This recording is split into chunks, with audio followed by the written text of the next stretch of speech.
Hey everybody, it's Mark, DoctorDeadwax, and it's time for another video. This is After the Dig 24, Record Show Finds. There's a record show kind of in the town, city next to us, about 45 minutes away. I headed over to that early this morning, really early. Just having a Heart of Darkness Stout from Magic Hat. Not going to recommend that. There's so much more, many better stouts in the world.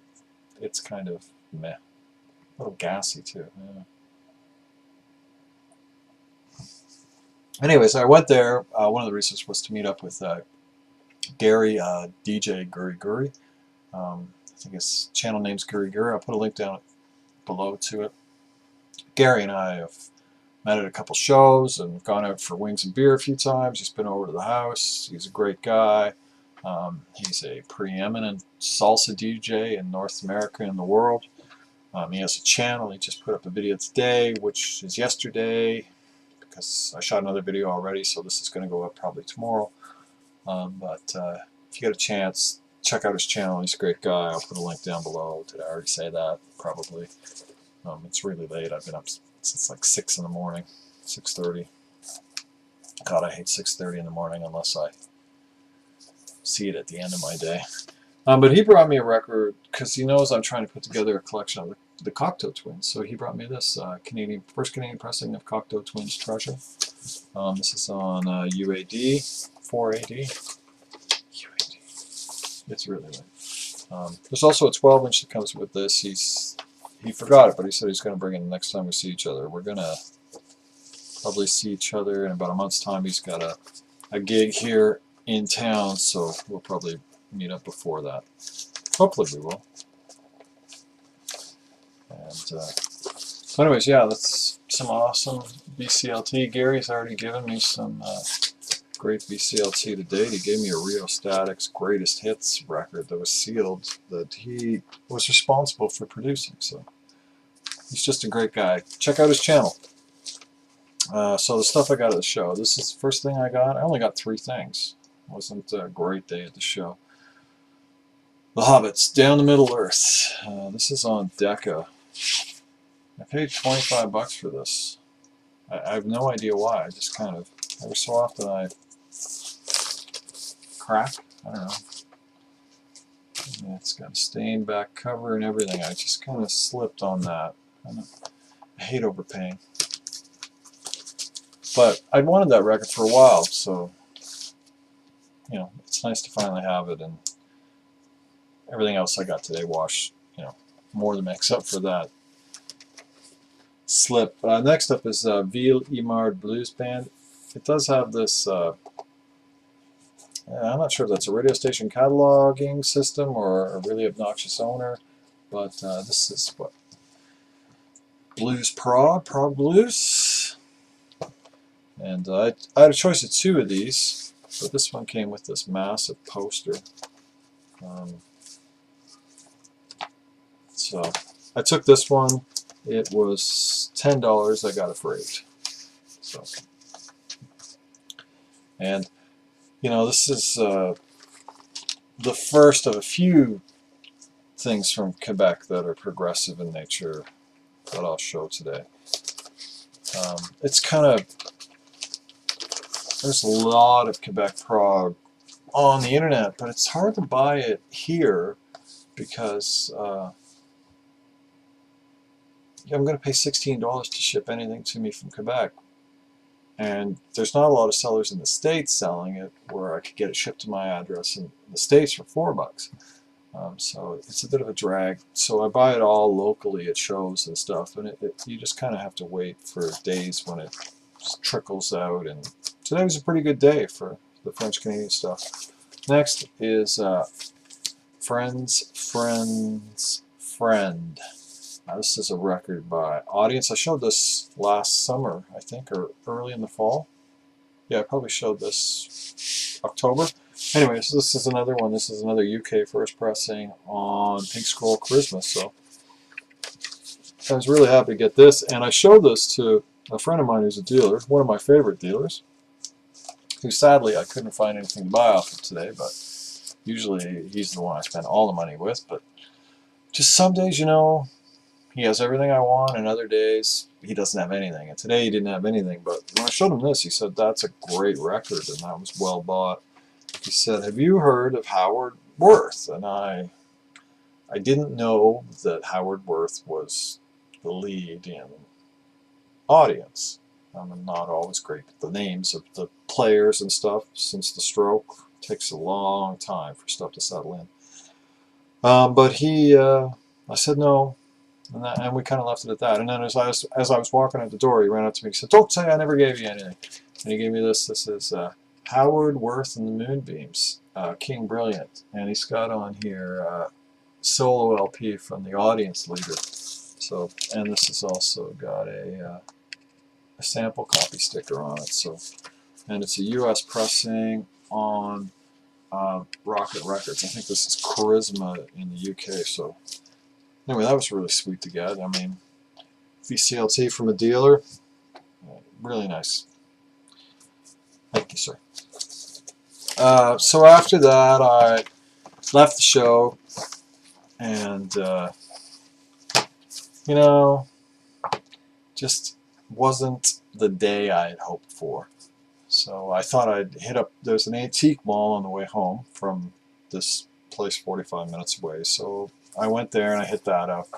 And there's a booth I got some good stuff out of before, and it was just horrible today. But there was another new booth in there, and I got a couple things there. And one of the things I got was, I mean, this probably doesn't mean anything to anybody, but this is Live at the Nervous Breakdown. And it's Canadian. It's on phono disc, which is almost like a private press record. But the reason why I bought this is for first name there, Willie P. Bennett.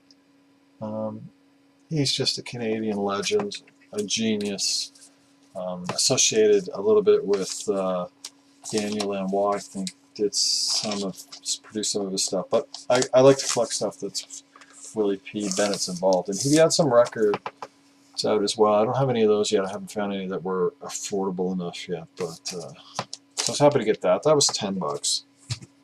And then the other thing I got at the antique mall was this. This is Beau Dommage, Où est passé la noche.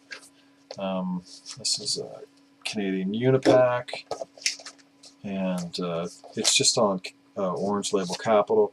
But this is their most progressive record in their catalog. Usually they're more kind of folk, rock, kind of,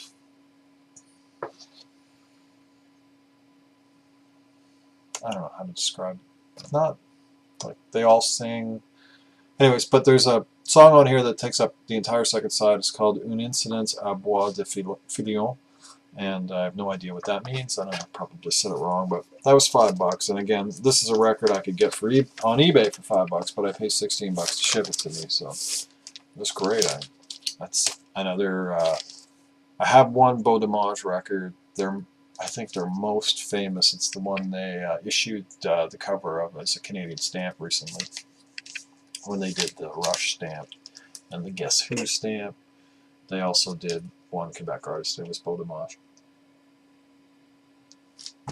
So I'm really happy to get that. That's a great find, a great buy, to not have to pay $16 to ship that to me.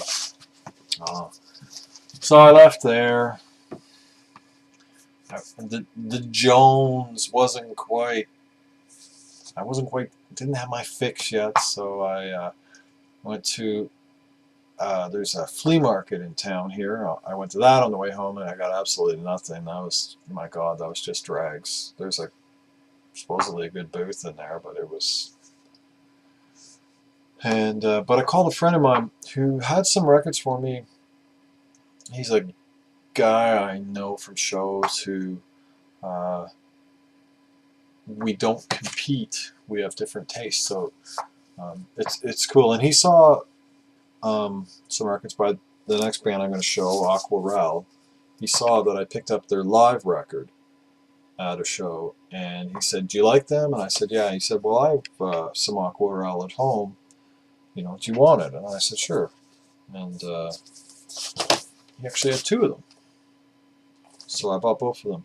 And this is Sous un arbre, which is either in the tree or under the tree, or not that at all. One of them's a CBC library copy, and then the other one's just a normal copy. So they were $5 each. And now I have both Aquarelle records. I have multiple copies of each, so I could definitely send out some VCLT or something of the Aquarelle. Another record he put aside for me a long time ago was this is Lee Morgan's The Sidewinder, but it's on Pacific Jazz. Not quite sure what the hell this is, but you know, it was $10, and I don't have the Sidewinder yet, and it can get a little pricey on Blue Note. So I think this is a they licensed the Sidewinder from Blue Note, so you know, I paid $10 for it. I was happy to get a copy of the Sidewinder finally, because one day I'll get my own. And then the last 2 records I got to show, we were both at a record swap in the fall, and I showed the records then, and I talked about how there's a guy there. I'd run out of money, and I was like, you should pick up a couple of records from this guy's bin. They're $5 each, and if you don't like them, you know, I'll grab them off you in the future. And he took them home, and he said he liked them, but he says they're not really my thing. So I got them from him. They were $5 each, and the first one is the 3. This is on East Winds, which is an audiophile label. This pressing was distributed by Nautilus, and the 3 is Joe Sample, Ray Brown, and Shelly Manne. And this is a direct-to-disc jazz recording, and it's excellent. In general, a lot of direct-to-disc recordings are a little stiff, so. But I have this already. This I know a friend who'll want that. So, but that was you know, $5. I didn't even have to pay interest. He bought it for me like 6 months ago. And then the other thing was Masakela, another copy of this, I Am Not Afraid, and Shrink. And different than my other ones, this is a Canadian pressing on Blue Thumb with a slightly different Blue Thumb label. And this was $5 as well. And this has the absolute monster track, Night in Tunisia, which I think is amazing. So yeah, so that was my day. Not the greatest day at the record show, but a couple decent finds, a couple great additions to the collection there, and then working my way back home, I got some other great finds along the way. So anyway, that's it. That was after the Dig 24, some record show finds, etc. Have a great day, everybody. Keep the record spinning.